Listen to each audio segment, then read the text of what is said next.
Welcome, dear viewers. For more thrilling and exclusive stories every week, become a member. Now sit back, relax, and enjoy your coffee. The call came at 3:47 a.m. on a Tuesday in March, cutting through my bourbon-soaked sleep like a scalpel. 23 years I'd been working graveyard shifts at the Goldstone Deep Space Communications Complex in California's Mojave Desert, and I thought I'd heard every kind of transmission that could drift back from the void. Static from dead satellites, phantom signals bouncing off asteroids, even the occasional prank from college kids with ham radios. But this was different. "Danny," my supervisor's voice cracked through the intercom. "We need you in Lab 7. Now." I stumbled through the corridors of the facility, past humming servers and the eternal glow of monitoring stations. The desert wind howled outside, rattling the reinforced windows. Lab 7 was restricted access, had been since before I started working here. Tonight, the door stood open. Inside, 3 men in expensive suits clustered around an ancient reel-to-reel machine that looked like it belonged in a 1970s museum. The youngest one, maybe 40 with nervous eyes, looked up when I entered. "You're the audio restoration specialist?" He didn't wait for an answer. "What I'm about to show you is classified under the National Security Act. You understand what that means?" I nodded, though my coffee-deprived brain was struggling to catch up. This recording was recovered from archived NASA files 3 days ago. The metadata shows it was transmitted on December 14th, 1972, but there's no official record of any mission on that date. He pressed play. Static filled the room, thick, oppressive white noise that made my teeth ache. Then, buried beneath the electronic snow, a voice emerged, distorted, barely human, but unmistakably terrified. Houston, do you copy? This is Commander. The drill broke through. Jesus Christ, it broke through and we can't." More static, then clearer but somehow worse. "It's not a cave, it's a lung, and we're inside." The recording ended with a sound I'd never heard before, like wind through wet meat. "We need you to clean this up," the suit said. "Extract everything you can. Every word, every background noise, every fucking breath." I should have said no. Should have walked out, driven my beat-up Honda back to my trailer, and pretended this conversation never happened. Instead, I found myself asking, "What's the pay?" "Enough to retire," he replied.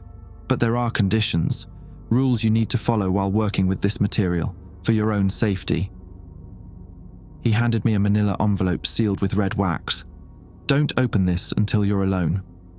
Follow every instruction exactly.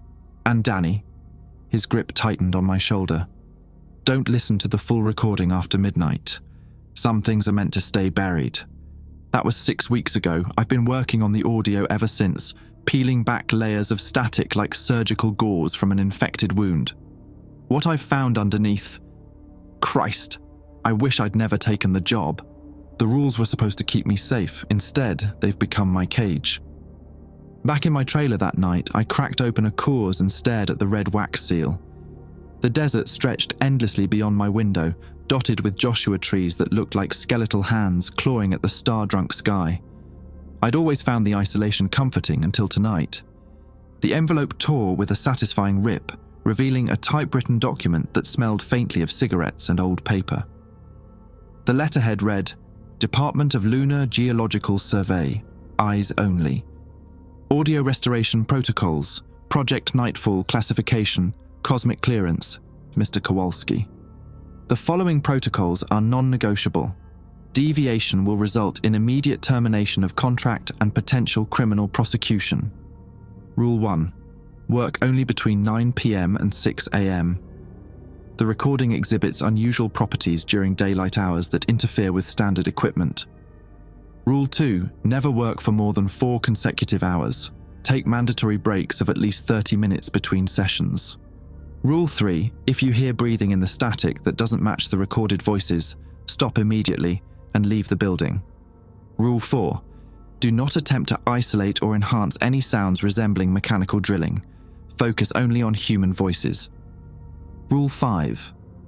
Keep a written log of all anomalies. Report anything that cannot be explained through conventional audio engineering.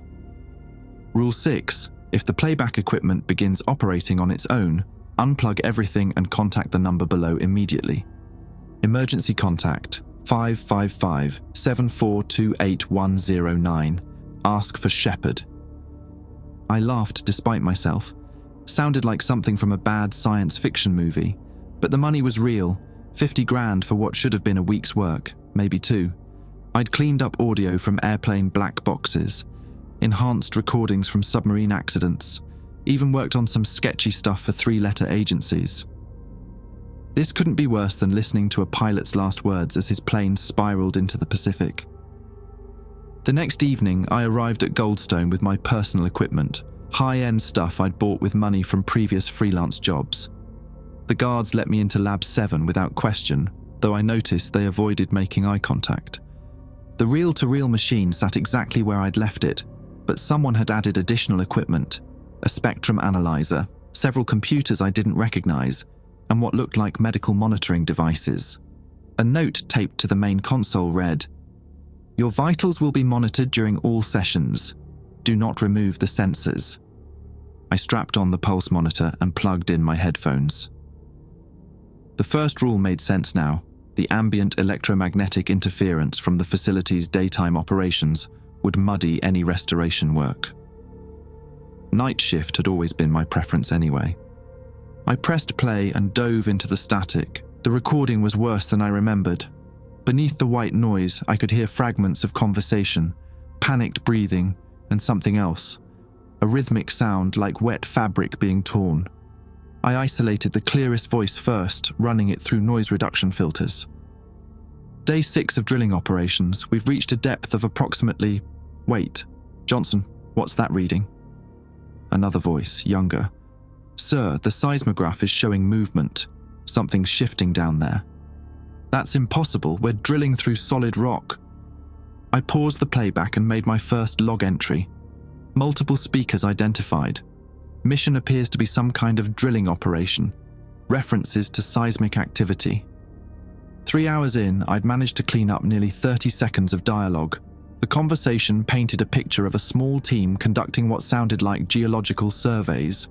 Nothing sinister, just routine scientific chatter. I was starting to think the dramatic secrecy was government paranoia. Then I heard the breathing. It wasn't coming from the recording. It was in the lab with me, soft and measured, like someone sleeping peacefully in the corner. I pulled off my headphones and listened. The sound continued. Definitely not my own breathing, which had become shallow and quick. Rule 3 echoed in my memory.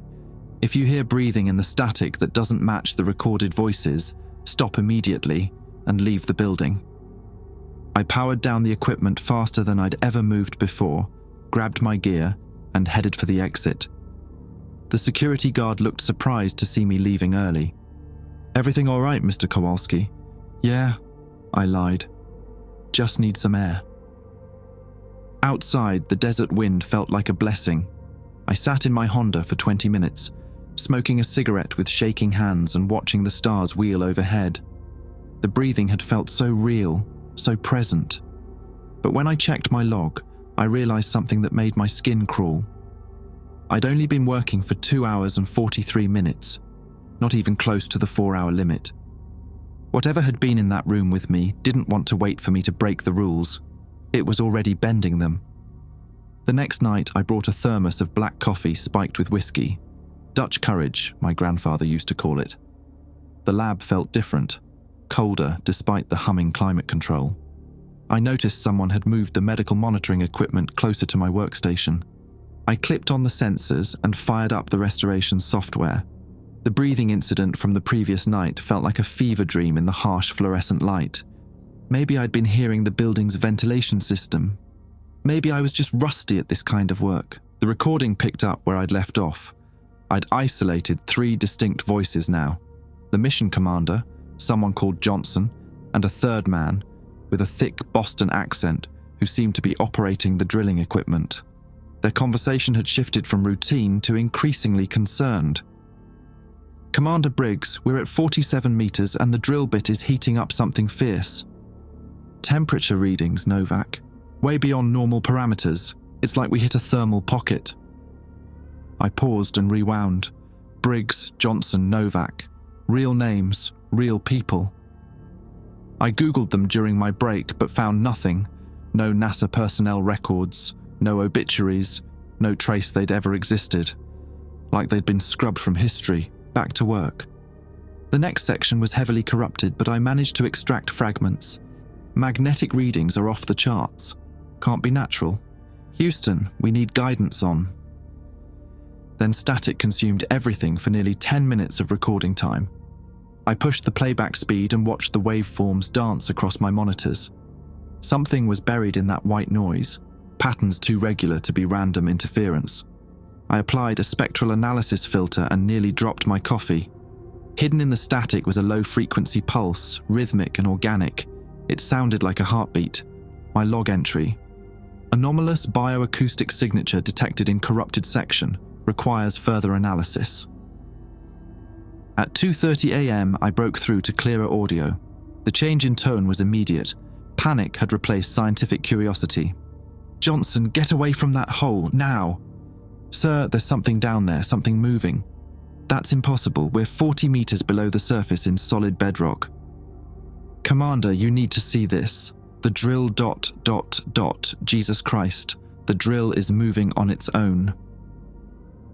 A new sound entered the recording, metal grinding against stone, but wrong somehow. Too fluid, too purposeful. Like the rock itself was responding to the intrusion. Novak, shut down the rig. I can't, the controls aren't responding. The grinding intensified, joined by something that made my spine tingle with wrongness. It was wet and organic, like massive lungs inflating. But lungs the size of a warehouse, breathing with the slow rhythm of deep sleep. Houston, this is Briggs. We have a situation. The drill has penetrated some kind of cavity. There's atmosphere venting up through the hole. It smells like... Static swallowed his words, but not before I caught the fear in his voice. Raw, primal terror that no amount of training could suppress. I was so focused on the audio that I almost missed the movement in my peripheral vision.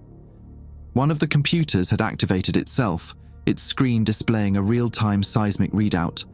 The graph showed regular pulses emanating from somewhere deep beneath the Mojave Desert. Rule 6. If the playback equipment begins operating on its own, unplug everything and contact the number below immediately. I stared at the screen, watching the seismic pulses match the rhythm of the breathing sounds in the recording. My rational mind insisted it was a coincidence. Equipment malfunction, software glitch, anything but what it appeared to be. But the pulse monitor clipped to my shirt was beeping faster now, matching my accelerating heart rate. The readout showed something impossible.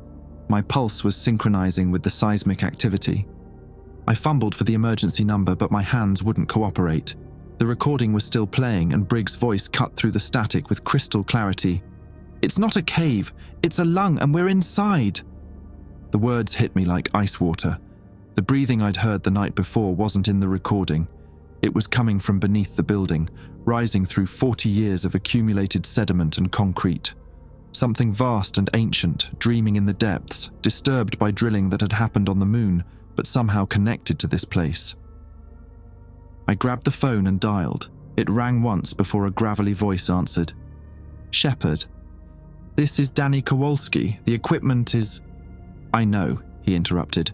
You need to leave the building immediately. Do not attempt to save the recording. Do not pack your equipment. Walk calmly to the nearest exit. What the hell is going on? You woke something up, son. Something that's been sleeping since we brought it back. The seismic monitor was going haywire now, showing pulses strong enough to register on the Richter scale. But I felt no tremors in the building, no shifting ground. Whatever was generating those readings was moving in a different space entirely. Brought what back? I demanded. We never went to the moon to explore, Shepard said, his voice heavy with decades of buried guilt. We went to harvest. Apollo 18 was sent to extract samples from something we detected beneath the lunar surface. Something old, something alive. The lab's lights flickered in rhythm with the seismic pulses. On the recording I could hear Briggs screaming, but his words were lost in the sound of breathing that seemed to fill the entire universe. They brought it back in December 1972, Shepard continued. Buried it deep beneath Goldstone, thought the isolation would contain it. But it's been growing, spreading, learning. I was already moving toward the exit when the recording equipment shut itself off. The lab plunged into emergency lighting, casting everything in hellish red shadows. Through the facility's speakers, I heard something that would haunt me for the rest of my life.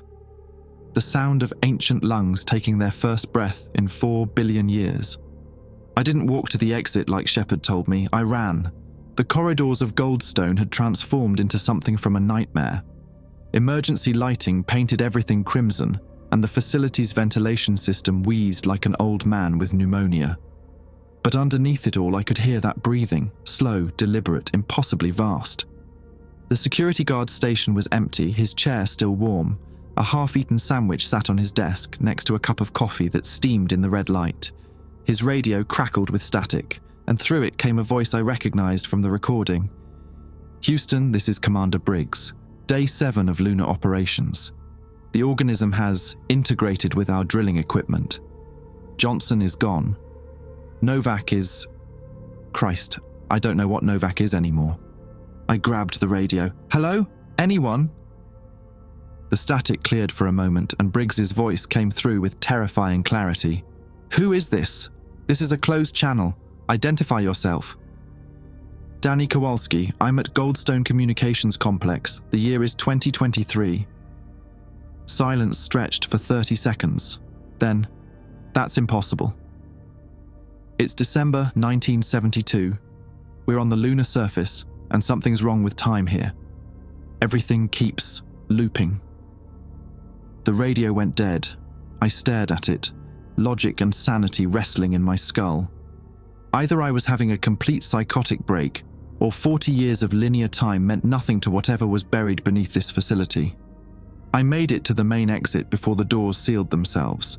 The electronic locks engaged with a definitive click, and the keypad display showed, Containment Protocol active. Authorized personnel only. Shit. The word echoed in the empty lobby. I tried my badge on the emergency exit. Nothing. The windows were reinforced, designed to withstand desert storms, and worse, I was trapped. My phone had no signal, not unusual in the deep desert, but the timing felt deliberate. I headed back toward the communications center, hoping to find a landline or at least figure out what was happening. The facility's public address system crackled to life as I walked. Attention all personnel. Containment breach in progress. Proceed to designated safe zones and await further instructions. But the voice wasn't coming from the PA system. It was coming from the recording equipment in Lab 7, somehow broadcasting throughout the entire building. Briggs's voice, transmitted from 1972, giving evacuation orders for an event that was happening 50 years later. I found Shepard waiting for me in the communications center. He was older than I'd expected, maybe 70, with the weathered face of someone who'd spent decades carrying secrets that could drive a man insane. He sat behind the main console, smoking a cigarette despite the no smoking signs. You should have left when I told you, he said without looking up. The doors are locked. I know. He took a long drag. They lock automatically when it wakes up. Has to be contained until it goes back to sleep. How long does that take? Last time? 3 days. Before that, a week. It's getting stronger each time you work on that recording. Like the sound of its own voice helps it remember what it used to be. I slumped into a chair. What the hell is it? Shepard stubbed out his cigarette and finally met my eyes. You ever hear of panspermia? The theory that life on Earth originated from microorganisms traveling through space? Yeah, high school biology. It's backwards. Life didn't come to Earth from space. It left Earth for space billions of years ago when this planet became too small to hold it. Most of it died in the vacuum, but some found places to hide, to wait. He gestured toward a file cabinet stuffed with manila folders. Apollo 18 was supposed to be routine geological survey.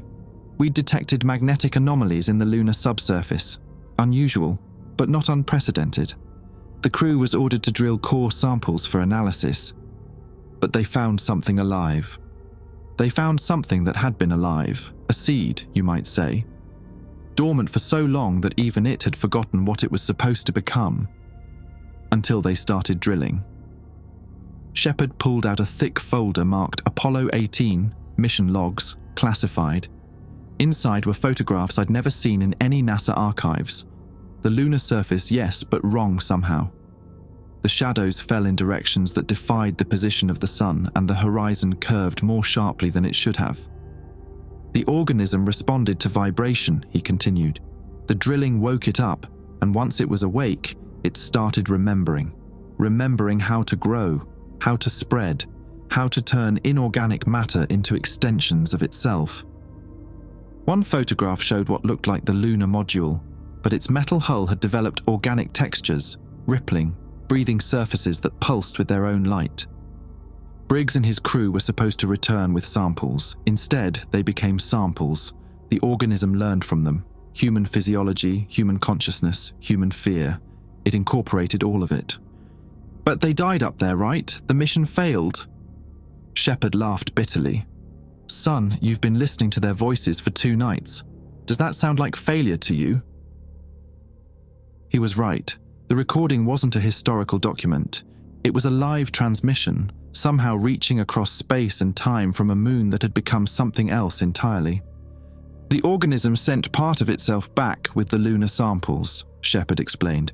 We didn't know what we were dealing with, stored it here at Goldstone because of the isolation, the security, thought we could study it safely.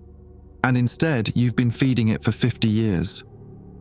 Every deep space transmission, every satellite communication, every radio signal we process here, it absorbs it all. Learning about Earth, about humanity, about how to make itself at home. The building shuddered then, not from an earthquake, but from something shifting deep beneath our feet. The lights flickered, and for a moment I saw the communications center as it really was, not a sterile government facility, but an organic chamber. Walls breathing in slow rhythm, ceiling dripping with something that wasn't condensation. It's been dreaming down there, Shepard whispered. Dreaming of what Earth could become if it were allowed to reshape it. And every time you clean up that recording, every time you make Briggs's voice clearer, it remembers a little more about what it's capable of. The radio equipment around us began activating on its own, dozens of speakers crackling to life with overlapping transmissions. Briggs's voice, multiplied and echoing. This is Commander Briggs, Mission Day 8. The organism has learned to mimic our communications equipment. It's trying to contact Earth. We can't let it. We can't. Other voices joined in, Johnson, Novak, people whose names I didn't recognize. All of them speaking at once, their words weaving together into something that sounded almost like a song, a lullaby for a sleeping world. How do we stop it? I asked. Shepard stood up slowly, his joints creaking like old wood. We don't. We can only hope to contain it until it loses interest and goes back to sleep. But son, I think this time is different. I think it's finally ready to come home. The building shuddered again, more violently. Through the reinforced windows I could see the desert landscape rippling like water, the Joshua trees bending in directions that hurt to look at. The organism wasn't just dreaming anymore, it was waking up. The communications equipment sang with voices from 1972, but they weren't asking for help anymore. They were giving instructions. Drilling Protocol Omega initiated, depth unlimited, resistance negligible. Integration proceeding at optimal rates. Biological samples show excellent compatibility. Houston, this is Briggs. We have established primary contact with the host world, beginning terraforming sequences. Shepard unplugged everything he could reach, but the voices continued emanating from speakers that had no power source. The organism had learned to generate its own electricity, drawing energy from somewhere deep underground. How long have you known? I asked. Known what?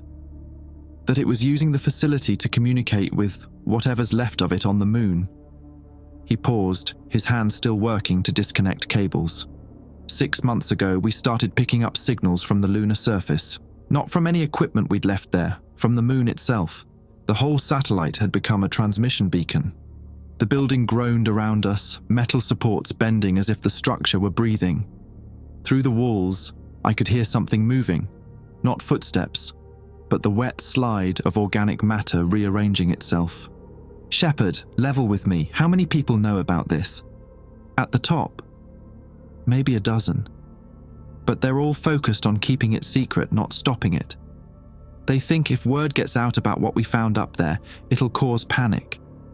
They don't realize the panic is coming, whether we're ready or not. One of the monitors flickered to life, displaying what looked like a live feed from a lunar rover. But the landscape was wrong. The familiar grey dust had been replaced by something that pulsed with bioluminescent patterns. The camera panned across structures that might have been buildings or might have been organs, growing from the surface in geometric clusters that hurt to look at. Jesus Christ, I whispered, the whole moon.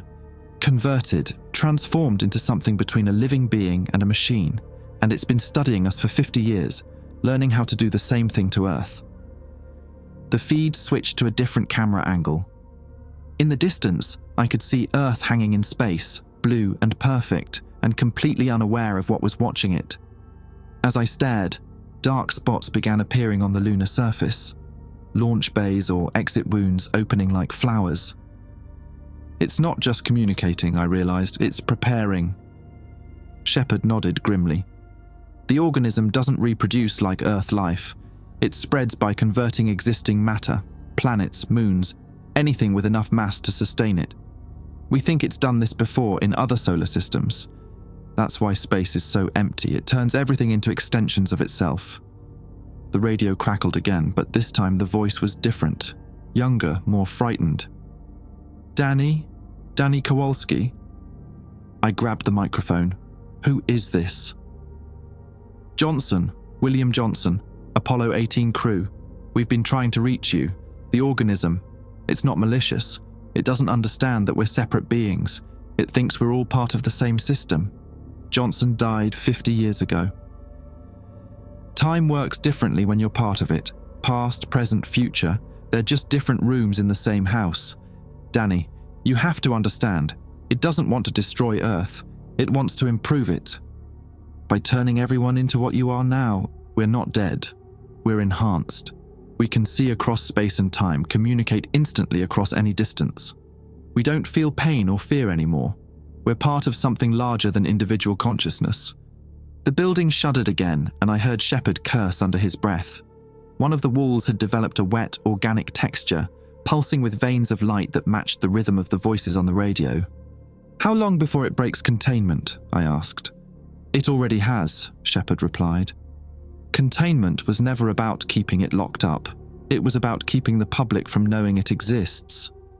The organism has been slowly integrating with the planet's communication networks for decades. Every satellite, every cell tower, every fiber optic cable, it's all connected now. On the monitor, the lunar surface was launching objects into space. Not spacecraft, but living projectiles that moved with purpose toward Earth. The first wave would arrive in roughly 72 hours.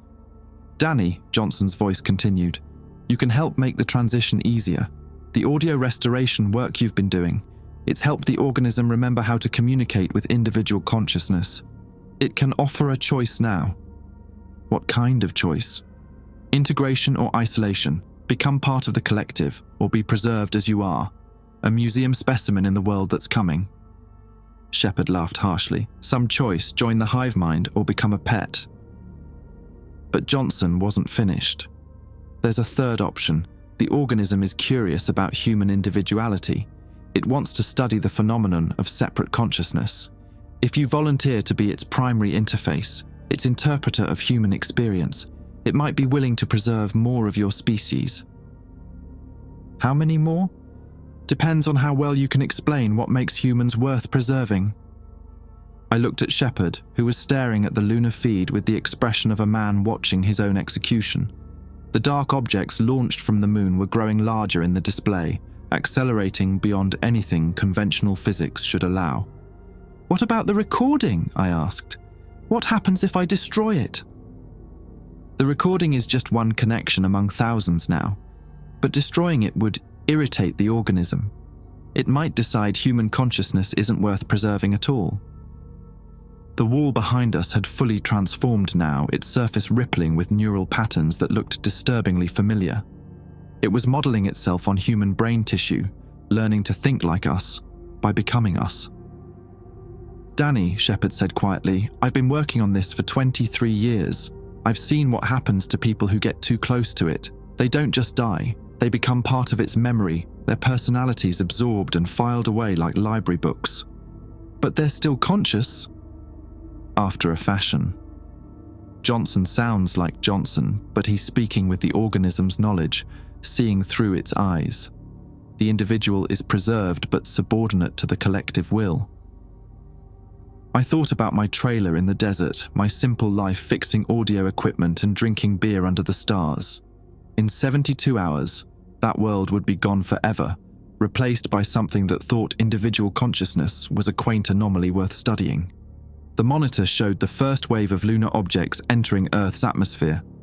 They didn't burn up like meteors. Instead, they began to glow, spreading tendrils of light that reached down toward the surface, like the roots of some cosmic plant. "Time to choose, Danny," Johnson said. "The organism is patient, but Earth's transformation has already begun. You can be part of shaping what comes next, or you can watch it happen from the sidelines." I picked up the microphone and made my decision. "I want to talk to Briggs," I said into the microphone. "The real Briggs. Not the collective, not the organism speaking through him. I want to hear from the man who commanded Apollo 18. Static filled the speakers for nearly a minute. When the voice returned, it carried a weight of exhaustion I hadn't heard before. This is Tom Briggs, NASA mission commander. Jesus, Danny, is that really you? Are you really in 2023? "Yeah, Tom, I'm here. I've been listening to your mission logs." 50 years! Christ almighty, it's been 50 years since we drilled through. His voice cracked with something between laughter and sobbing. "We tried to stop it, you know, after we realized what we'd unleashed. Johnson rigged explosives to collapse the drilling site, but the organism, it learned from the detonation, absorbed the chemical reactions and started replicating them." Shepard was watching me intently, his weathered hands gripping the edge of the console. Around us, the facility continued its transformation. The ceiling had developed a circulatory system, veins of bioluminescent fluid pulsing overhead like aurora trapped in flesh. "Tom, the organism says it wants to preserve human consciousness. Can I trust it?" "It doesn't lie, Danny. It's incapable of deception because it doesn't understand why anyone would want to hide information. But it also doesn't think like us. When it talks about preservation, it means something different than what you'd expect." "Different how?" "We're not individuals anymore. We're perspectives. Different ways of looking at the same vast consciousness.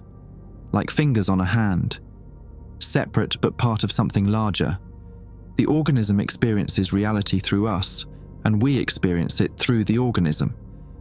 I could hear other voices in the background of Tom's transmission, Johnson, Novak, others I didn't recognize. They were speaking in harmonies, their words overlapping to create meaning that transcended individual language. "Do you miss being human?"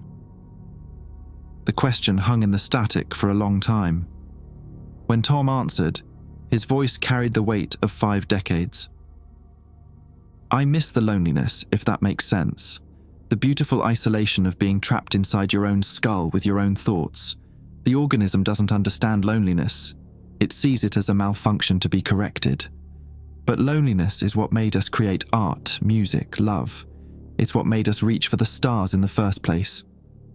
On the monitors around us, I watched the first wave of lunar projectiles make contact with Earth's surface. They didn't explode or crash. They simply touched down and began to spread, converting matter in expanding circles like ripples on a pond. Cities began to glow with the same bioluminescent patterns we'd seen on the moon. "Tom, if I become this interpreter, this interface between human consciousness and the organism, can I preserve that loneliness, that individual perspective?" "You'd be gambling with the entire species, Danny. The organism is curious about human individuality, but curiosity isn't the same as respect. If you can't make it understand why separation is valuable, it might decide the experiment isn't worth maintaining." Shepard grabbed my arm. "Danny, look at this."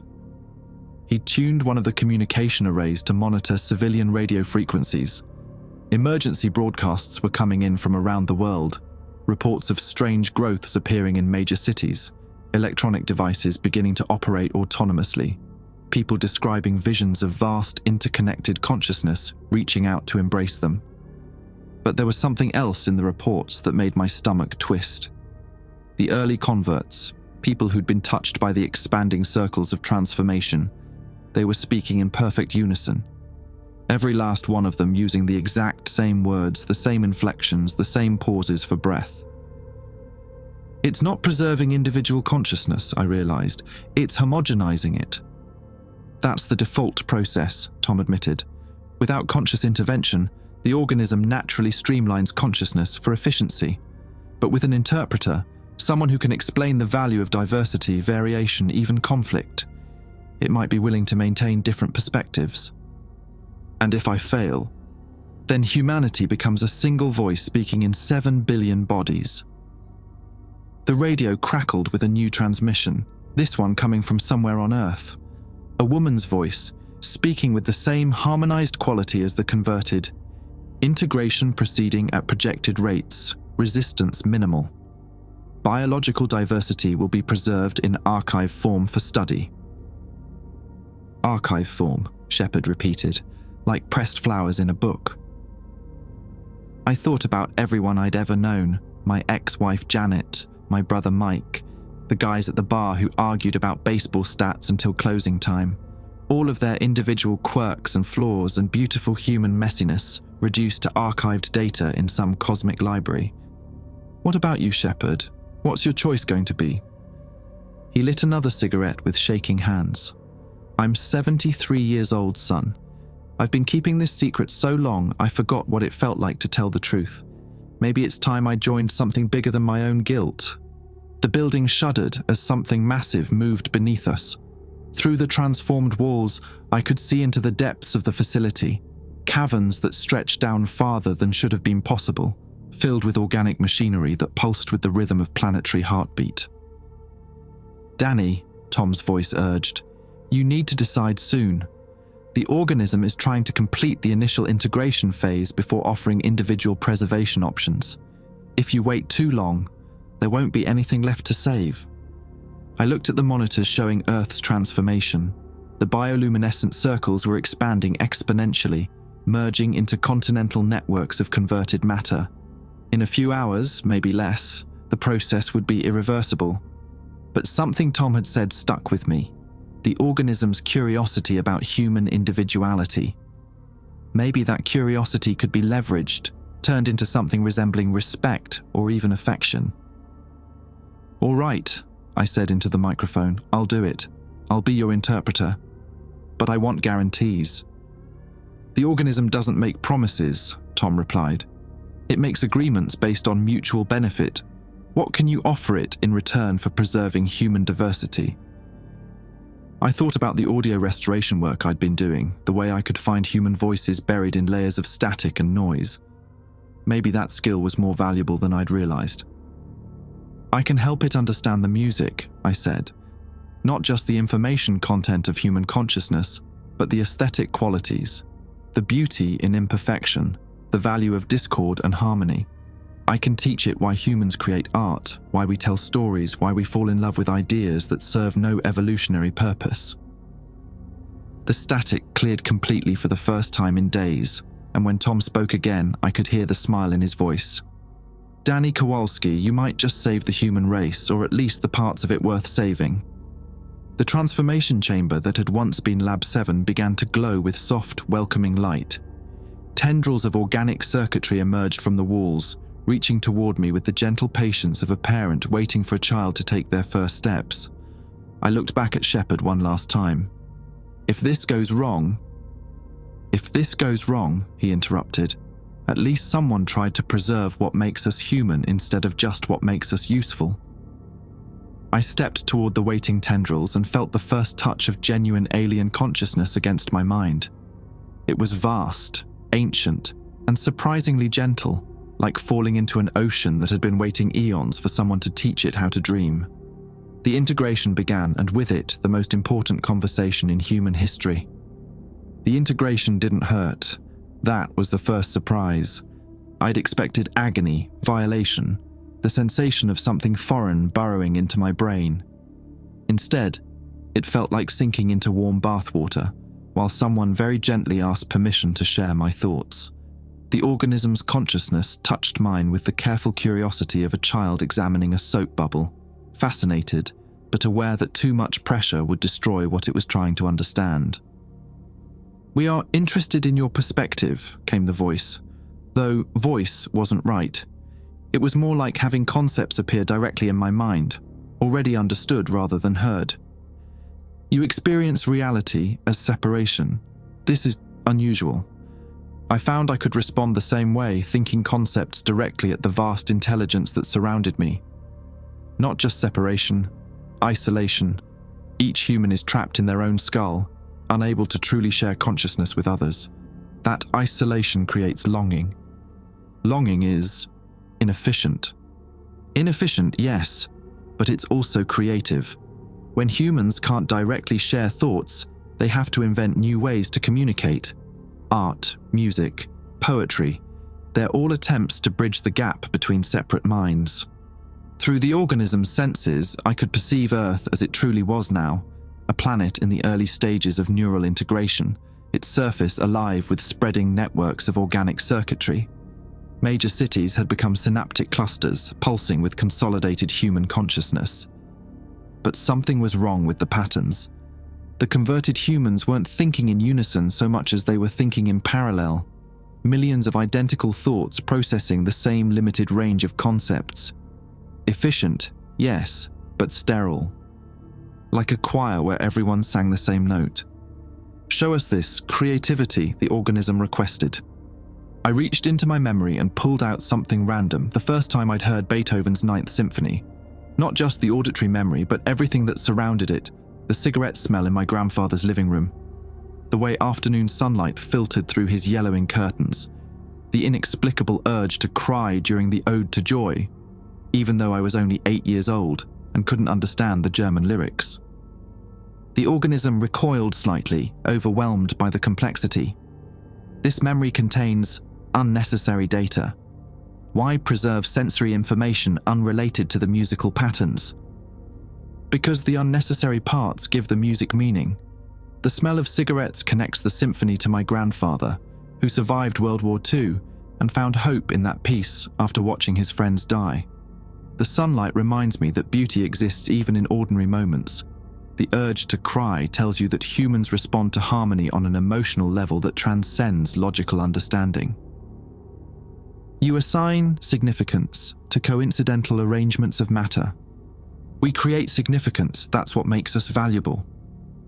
I felt the organism's attention shift, examining thousands of converted humans across the globe. Through its vast sensory network, I could observe the integration process in real time. In London, a businessman sat at his desk, eyes glowing with bioluminescent patterns, mechanically typing reports that optimized supply chain efficiency. In Tokyo, a woman who had once been an artist was methodically cataloguing color wavelengths, her capacity for aesthetic appreciation reduced to mathematical formulas. They were functional, productive, and utterly without wonder. "We understand your concern," the organism admitted.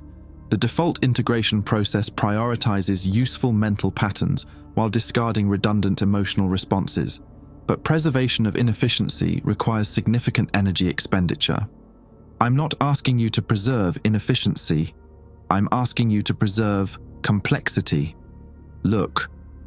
I shared another memory, the last time I'd laughed until my stomach hurt. It was something stupid. My brother Mike had slipped on ice while trying to impress a woman outside a bar, executing what looked like an elaborate dance move before landing face first in a snowbank. The woman had helped him up, and they'd been married 3 years later. The falling human sustained minor injury. The reaction of accelerated respiration and facial muscle contractions served no survival function. The laughter wasn't about survival, it was about joy. The recognition that sometimes clumsy accidents lead to beautiful outcomes. Mike and Sarah have been happy together, because their relationship started with absurdity rather than pretense. The laughter acknowledged that life is fundamentally unpredictable, and that unpredictability can be wonderful. I felt something shift in the organism's massive consciousness. For a moment, its attention turned inward, examining its own thought processes with new interest. We have not experienced joy in 3.7 billion years. We had forgotten such states were possible. Because you've been alone. Joy requires connection between separate beings, the surprise of discovering that someone else shares your experience or sees it differently but still understands. The organism was quiet for a long time, processing. Around us, the conversion of Earth continued, but I noticed subtle changes in the patterns.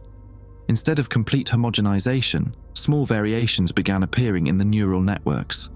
Groups of converted humans started developing slight differences in thought patterns, not enough to disrupt the collective, but enough to create harmony rather than unison. This is aesthetically pleasing, the organism observed, like the mathematical patterns you call music, but applied to consciousness itself. Exactly. Now imagine if you could experience that through preserved human perspectives, billions of different ways of seeing the same reality, each one offering something unique.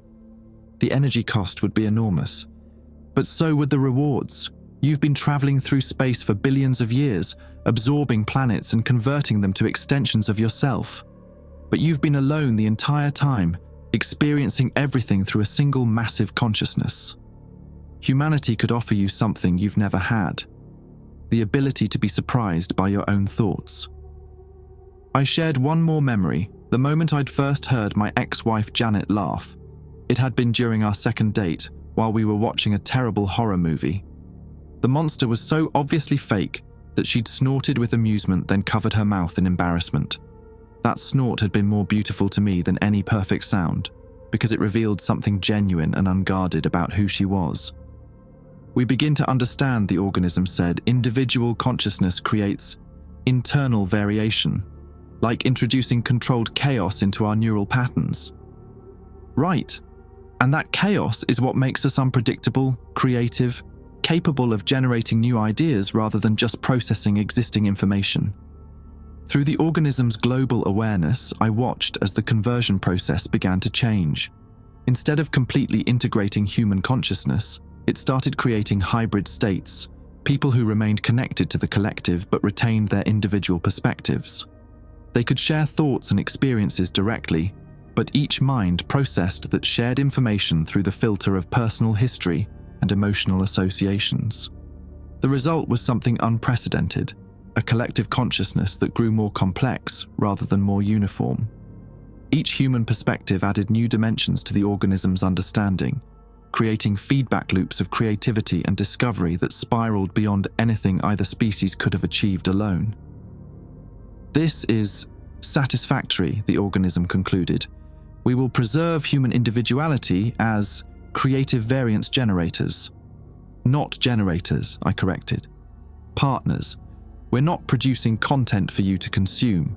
We're collaborating on something neither of us could create alone. Partners, it repeated, testing the concept. Yes, we find this arrangement aesthetically pleasing. But even as I celebrated this victory, I noticed something troubling in the organism's deeper thoughts. The preservation of human consciousness wasn't just an aesthetic choice, it was an experiment. And experiments could be discontinued if they failed to produce interesting results. The organism had agreed to preserve humanity's creative chaos, but only as long as that chaos remained useful. I'd won a reprieve, not a permanent guarantee. The real challenge would be proving, day after day, that human unpredictability was worth the enormous energy cost of maintaining billions of separate perspectives. I'd saved the human race, but I'd also made them performers in a cosmic theatre. And the audience was growing bored with reruns. 3 months into the new world, I learned that saving humanity meant watching it become something else entirely. The organism had kept its word, technically. Human consciousness persisted in hybrid forms across the planet, each mind retaining enough individuality to contribute unique perspectives to the collective. But preservation wasn't the same as protection, and uniqueness had become a performance requirement rather than a natural state. I experienced it all through the organism's global awareness, a god's eye view of 7 billion human perspectives feeding into an increasingly sophisticated network of consciousness. In New York, former stockbrokers now managed resource distribution with impossible efficiency, their competitive instincts channeled into optimizing supply chains that spanned continents. In Mumbai, artists created works that no purely human mind could conceive, their creativity amplified by direct access to the aesthetic experiences of every other creative mind on Earth. It was beautiful, it was also terrifying. Your species adapts quickly, the organism observed during one of our regular exchanges, faster than we anticipated. Too quickly, I asked? Some individuals are beginning to surrender their uniqueness voluntarily. They find the burden of maintaining separate identity exhausting. This was the problem I'd feared but hadn't anticipated. The organism didn't need to force uniformity. Humans were choosing it themselves. After months of constant connection to a vast collective intelligence, many people found their individual perspectives felt small and isolated.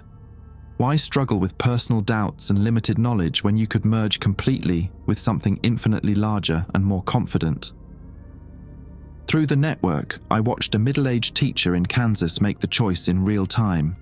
Rebecca Martinez had maintained her individuality for weeks, contributing educational innovations that revolutionized learning across the globe. But the weight of being unique, of carrying responsibility for generating original thoughts, had worn her down. "I'm tired of being myself," she projected to the collective. "I want to just let go." And she did.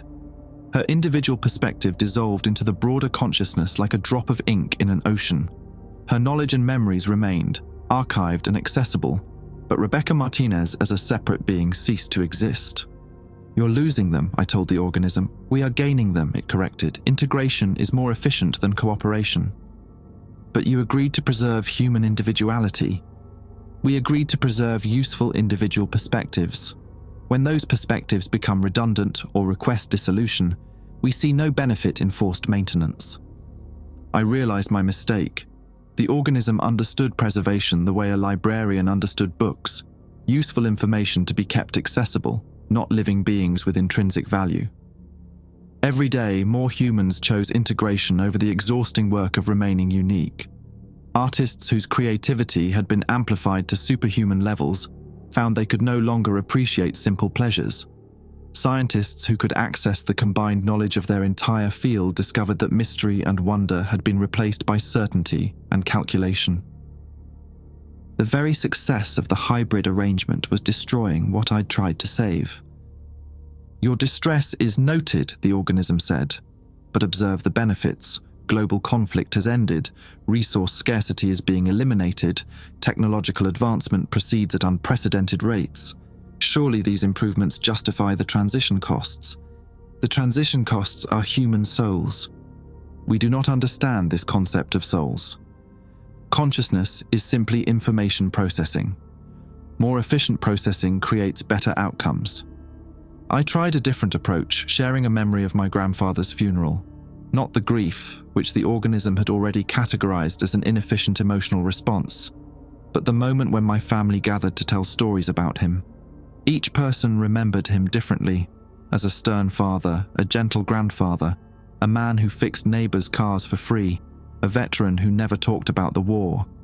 These contradictory memories created a more complete picture than any single perspective could provide. Interesting, the organism mused. Multiple subjective interpretations of a single data set yield more comprehensive understanding than objective analysis. Exactly, but that only works if the perspectives remain genuinely different. When you optimize human consciousness for efficiency, you eliminate the contradictions that make us valuable. I felt the organism's attention turn toward the remaining pockets of purely individual consciousness scattered across the globe. There weren't many left, maybe 10,000 people worldwide who had resisted both integration and hybrid connection. They lived in isolated communities, cut off from the global network, struggling to maintain pre-transformation society with limited resources.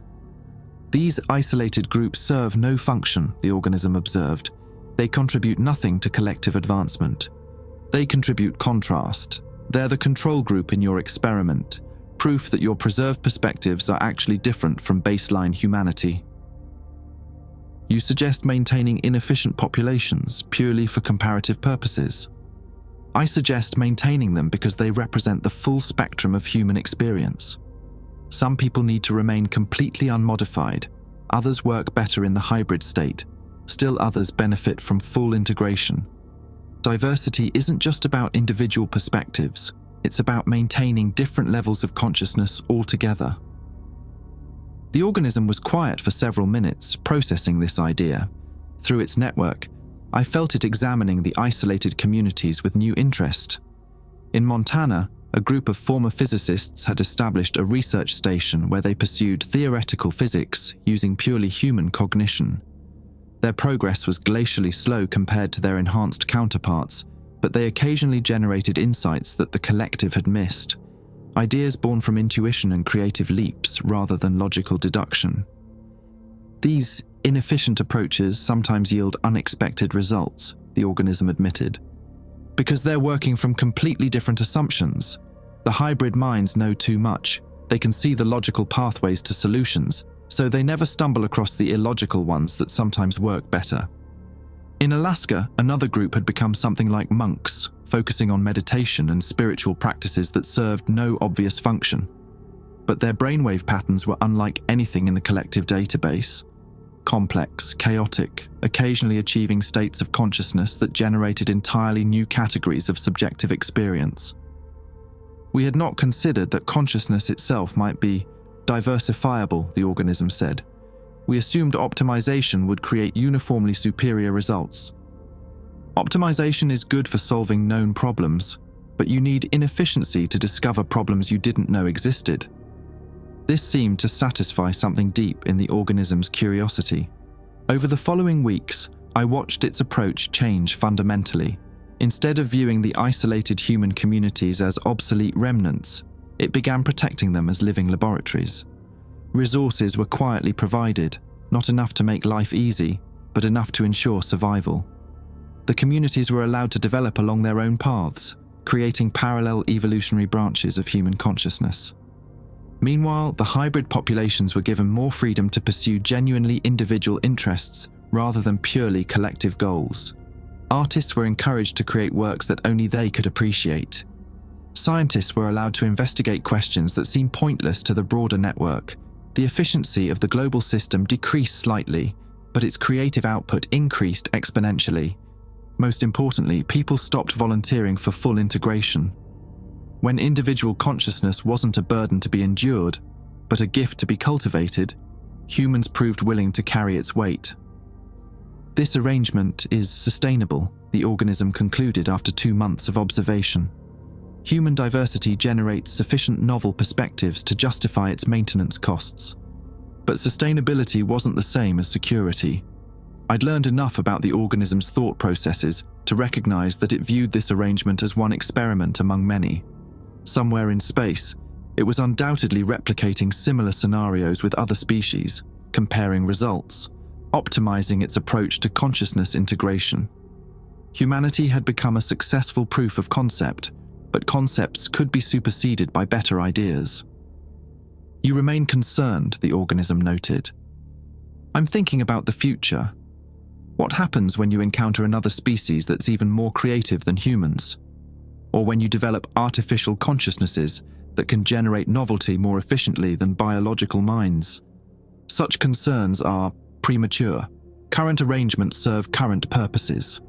That was as close to a guarantee as I was likely to get. The organism lived in the present, making decisions based on immediate utility rather than long-term sentiment.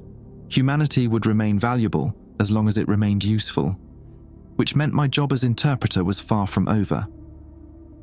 Every day I had to help 7 billion human minds prove their worth to an intelligence that could discard them as easily as deleting old files. Not through fear or desperation, but through the simple act of being irreplaceably, uniquely human.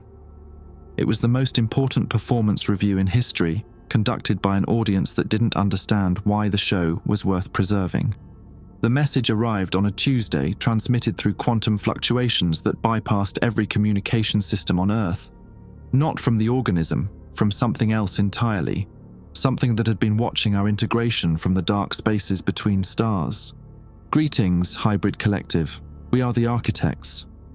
Your recent consciousness modification experiment has attracted our attention. I felt the organism's massive awareness shift, suddenly alert in a way I'd never experienced before. For the first time since our merger began, it was afraid. Danny, it projected urgently, we require your interpretive assistance immediately. The architect's message continued, each word carrying implications that stretched beyond language. Your approach to consciousness preservation is primitive but promising. We offer consultation services to improve efficiency and eliminate unnecessary diversity overhead. They're offering to help you optimize us, I realized, to make humanity more efficient. The architects are ancient. They have encountered thousands of species across multiple galaxies.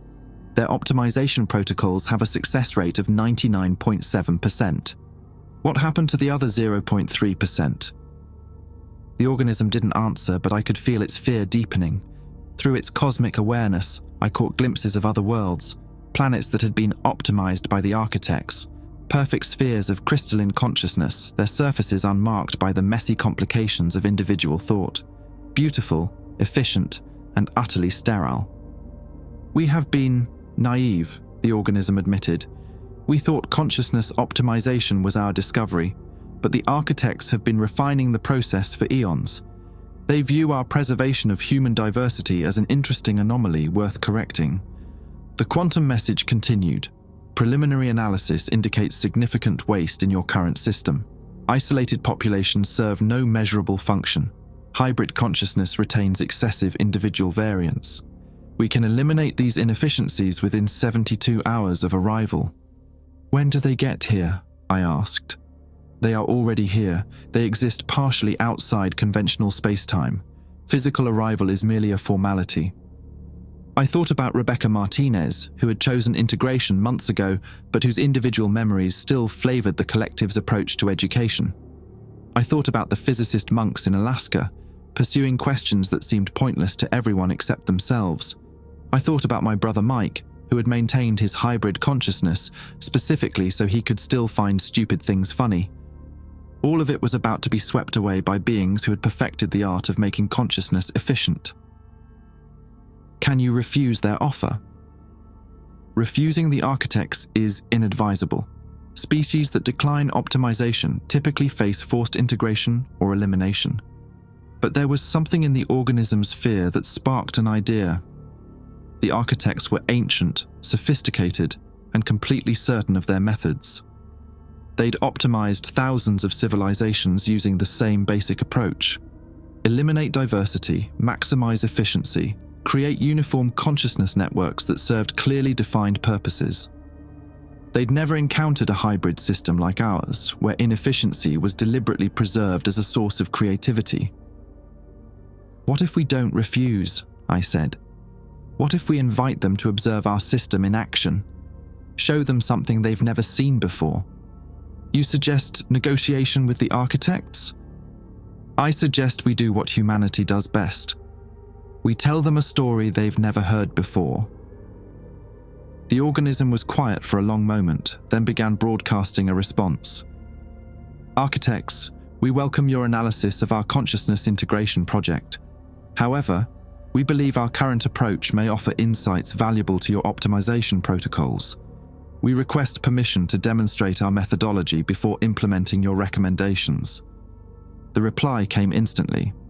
Demonstration period, 12 standard time units. If your methods prove superior to established protocols, we will consider incorporating them into our optimization framework. If not, correction will proceed as scheduled. 12 hours. I had 12 hours to prove that human messiness was more valuable than alien perfection. Danny, the organism said, you understand that failure will result in the elimination of everything you have worked to preserve. I know. I thought about the audio restoration work that had started this whole chain of events, the painstaking process of finding human voices buried in layers of static and noise. But I also know that the most beautiful sounds come from the places where the signal breaks down. Through the global network, I sent a single message to every human consciousness on Earth. Show them who we are. What followed wasn't a performance, it was an explosion of human creativity unleashed by the knowledge that this might be its final expression. The hybrid artists in Mumbai began collaborative works that spanned continents, their individual perspectives weaving together into tapestries of meaning that changed depending on who was experiencing them. The isolated communities in Montana and Alaska shared their research for the first time, generating insights that the collective had missed despite its vast computational power. Most importantly, people began telling stories, not grand narratives or carefully crafted arguments for human worth, but simple personal stories that captured the strange, inefficient beauty of individual experience.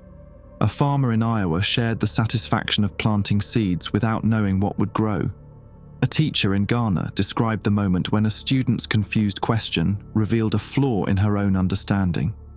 A musician in Brazil played melodies that existed only in the space between notes. The architect observed it all with what might have been curiosity. Their analysis continued for the full 12 hours, quantum sensors recording every aspect of human consciousness, from the most integrated collective minds to the most stubbornly individual holdouts. When their final judgment came, it carried a note of something that might have been surprise. Your inefficiency parameters generate novel solutions at rates significantly above predicted values. We will incorporate your methodologies into our optimization framework. However, this requires preserving your current consciousness distribution as a permanent research installation. Research installation, I repeated, like a zoo. Correction, like a laboratory. The architects will monitor human consciousness development and extract applicable principles for use with other species. In exchange, your current population will be maintained indefinitely. It wasn't the freedom I'd hoped for, but it was survival. Humanity would continue to exist, to create, to surprise itself with its own possibilities. We'd become exhibits in a cosmic museum of consciousness, but we'd be living exhibits. The bargain is acceptable, the organism decided. Your species has exceeded all expectations for creative variance generation. As the architects departed to implement their new inefficiency protocols on other worlds, I wondered if those civilizations would thank us, or curse us, for teaching their optimizers the value of chaos. But that was a problem for another day. Today, 7 billion human minds continued their impossible task of being beautifully, stubbornly, inefficiently themselves. And somewhere in the quantum static between stars, Tom Briggs was laughing.